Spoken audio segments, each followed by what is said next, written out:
My name's Diana, and I like to dance.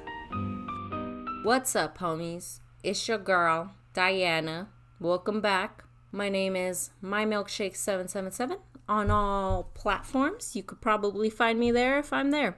Well, today I'm going to talk about why I have been gone for a year and a half. And you know what? If you don't want to listen to this, that's perfectly fine, but I gotta let it out. At the end, there will be a moral of the story, as well as, I don't know. Look, bitch. I don't know if you could tell, but back when I started this channel officially, I was pregnant.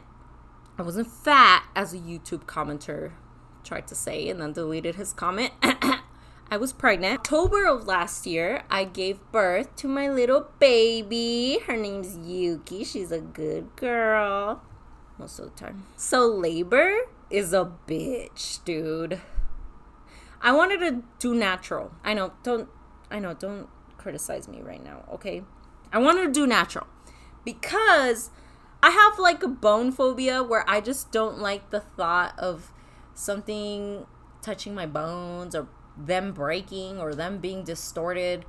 And so the thought of an epidural in my spine,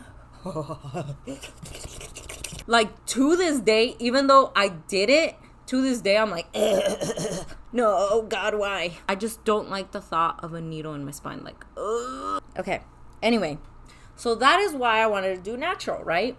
So Monday around 12, I didn't have insurance and I was on the phone trying to get insurance, right?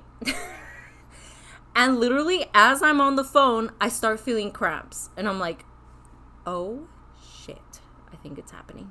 Because by that point, I was way past my due date, bitch. My due date was September 30th. By this point, it's October 5th. And so I start trying to hurry up and get insurance. Bam! Got insurance that very day, bitch. The whole day, I'm walking around and I'm getting cramps in my stomach. I'm like, oh shit, this is happening. And by 10 p.m., I literally have to stop and put my arm against like a wall and be like, and then my husband gets home, right? And we're both in bed and I'm just like doing breathing exercises. And then finally at 2 a.m., my husband's like, look, I think we have to go to the hospital. Because I was resisting because I was timing my contractions and they weren't like, what was it? Like a minute apart or something. And so I was like, no, this isn't it. But then finally he was like, okay, we gotta go. And then we're driving over there and I feel queasy and I'm like, pull over. He pulls off to the side of the road. Oh, and by this time, bitch, it's 2 a.m. in the morning. He pulls off to the side of the road. I throw up all over the street and on my slippers. And then we go to the hospital. We get there and I explain to them that I'm trying not to use epidural if not needed. What was it? They take me to a room and I sit there from like Tuesday in the morning, just naturally going through labor. Oh, just kidding. I had a laughing gas. So every time a contraction would come on, I'd go, that wasn't doing shit, bitch. Because at some point, the contractions were so bad that I literally like would shake and I'd just hold the mask out like this during the contractions because it hurt so bad. And I'd just be like this. Oh, at some point, my daughter started pooping inside of me. So I was releasing poop.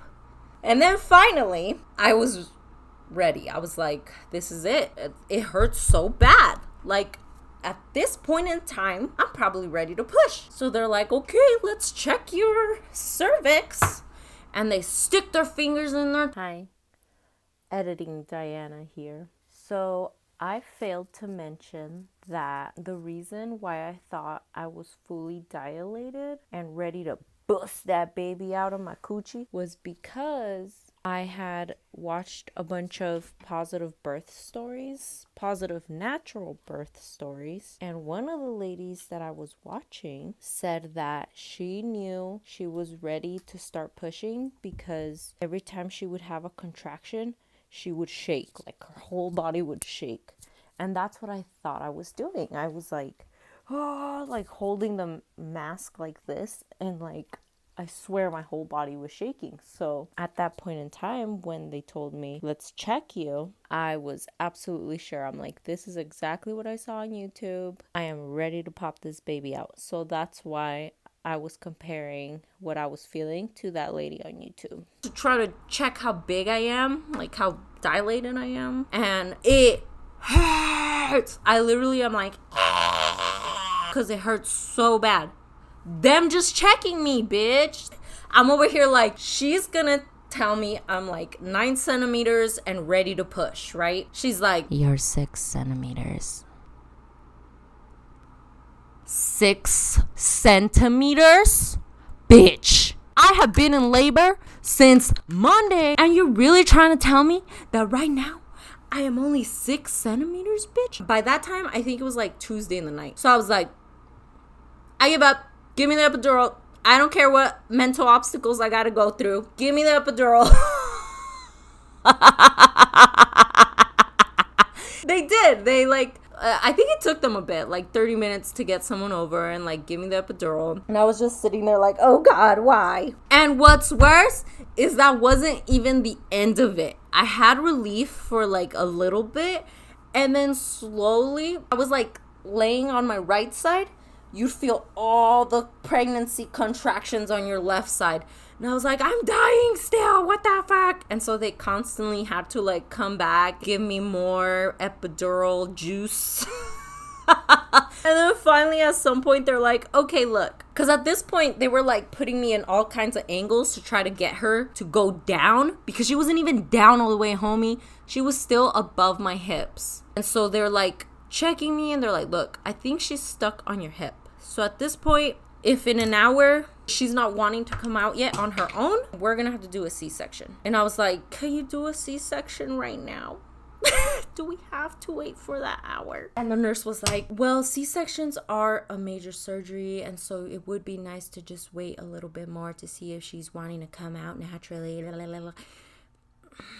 Okay, I'll wait, bitch. So from like 12 a.m. to 1 a.m., I fucking waited, knowing this bitch wasn't gonna come out. Oh my God.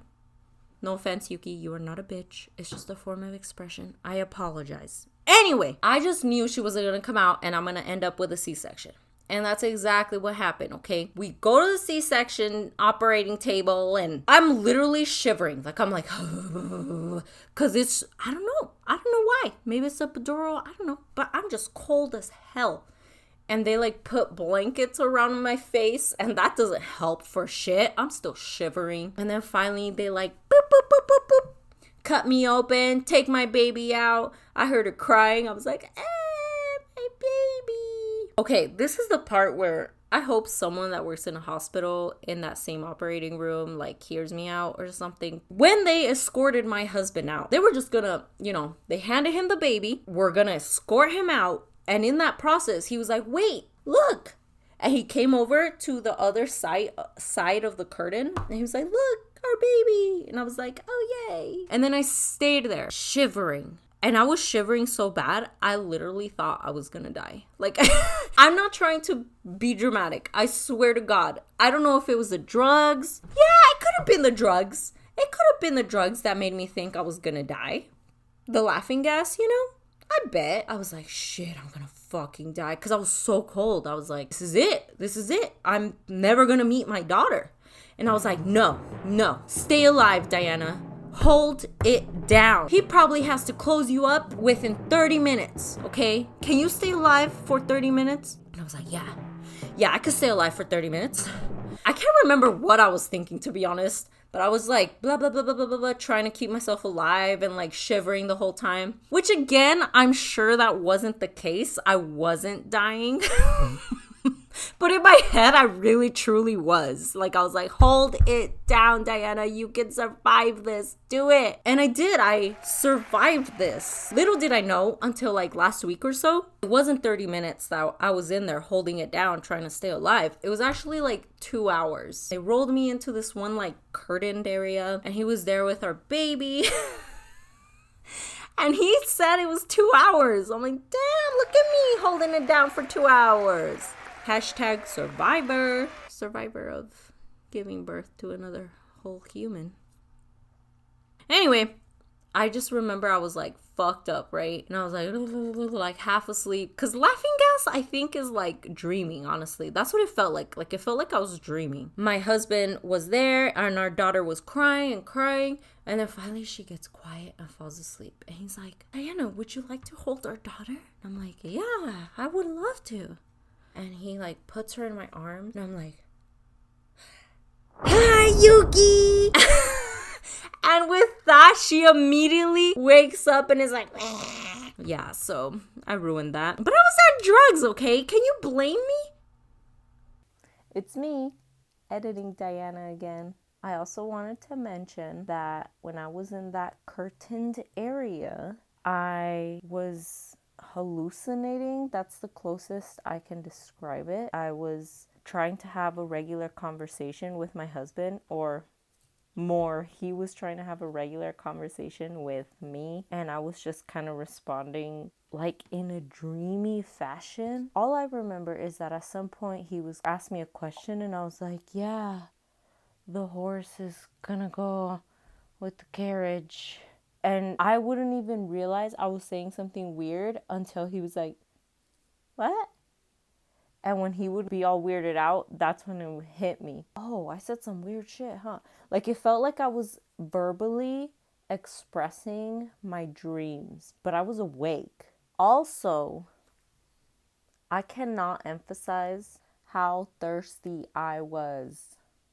Okay, like, truly, it is the thirstiest I have ever truly been in my whole life afterwards. And they only give you ice chips because I guess after a surgery, if you drink water too fast, your body will get nauseous and like you'll throw up and stuff. But at that point, I was so thirsty. I was like, I don't care. If it means I have to throw up, that's fine. I'll throw up. Just give me some damn water. But all they did was give you ice chips. And let me tell you, bitch, those ice chips are the best in the whole world. Literally, if you don't believe in God now, because those ice chips were made, handcrafted by that man.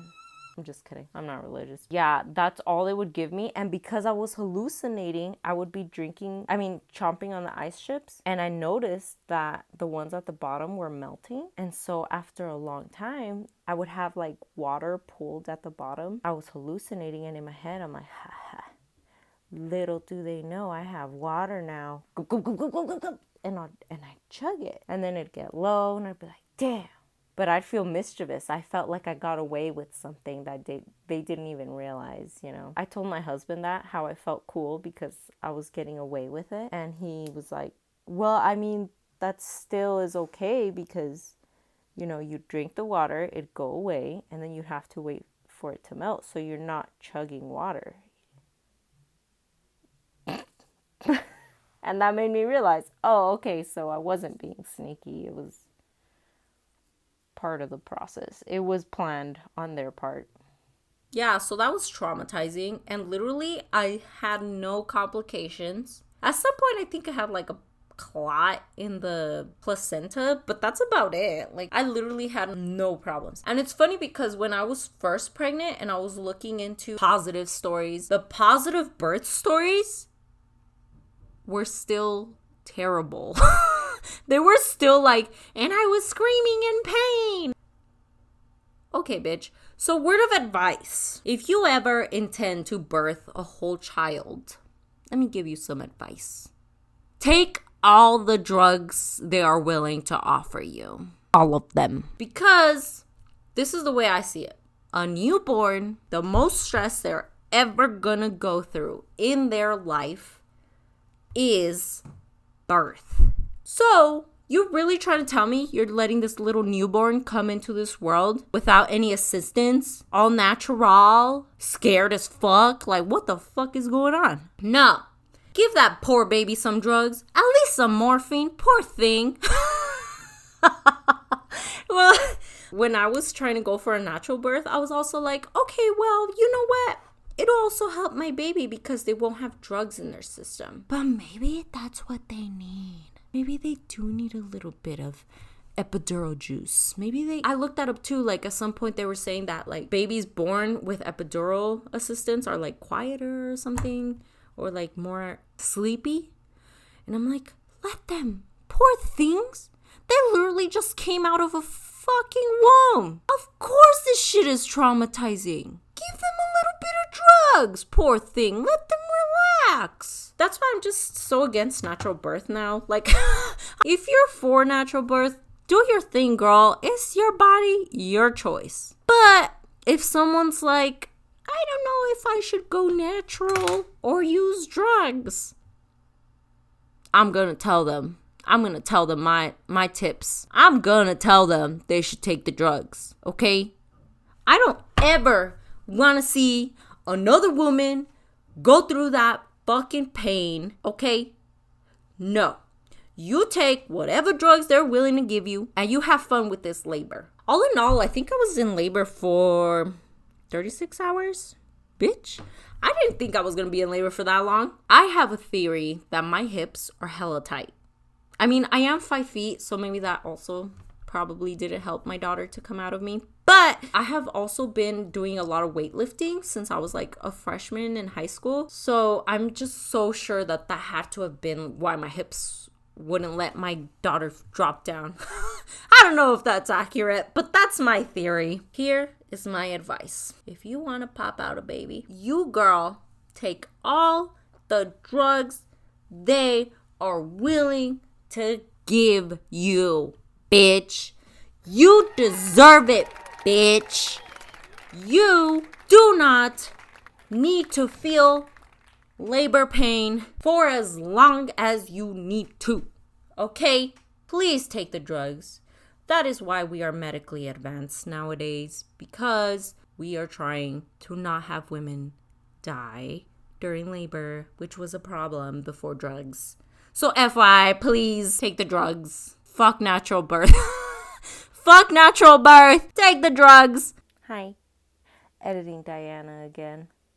Last but not least, I swear. I mean, third time's the charm. One more thing I wanted to mention in my tips and tricks if you plan on popping a whole baby out of your body is drink water the whole pregnancy if you can. But if you have your slip ups during your pregnancy and don't drink a bunch of water the whole time, okay, fine. But the last month or two, you drink that water, girl. You drink that bitch. I think it's like 2,600 milliliters. Shit. If I'm wrong, I'll put it right here. What a pregnant woman should be drinking. But that is my advice to you because I cannot explain how thirsty I was. Pretty sure it took like 12 hours for me to recover from the thirst of coming out of surgery. I don't know about natural birth. I wonder if it's the same if you give birth naturally through your vagina. Also, another tip is, I forgot. It was something important. Do not compare what you're feeling to other people's birth stories. I know it is difficult because you just want someone to relate to. I get it. But at the same time, that really screwed me over and it really demotivated me from trying to go natural birth because I had it in my head what I expected. So that point in time when I thought I was going to be 9 centimeters dilated and ready to push. So by the time that happened and I was comparing myself to that one chick on YouTube, that really derailed my motivation because it was out of the expectations that I saw someone else's birth story. So, that's my advice. Okay, fine, listen to stories, but just know that every birth is different. And everyone says that, but truly every birth is different. And just don't be like, well, Diana on YouTube said that this was gonna happen to me, so that must be what I'm feeling, right? Like, no. It's okay to like motivate yourself with stories like that, but just don't compare yourself. That's the trick, I think. That's my word of advice for the day. I'm just some YouTube lady who experienced childbirth, okay? Thank you for listening to me. I appreciate you. I will see you later. Bye.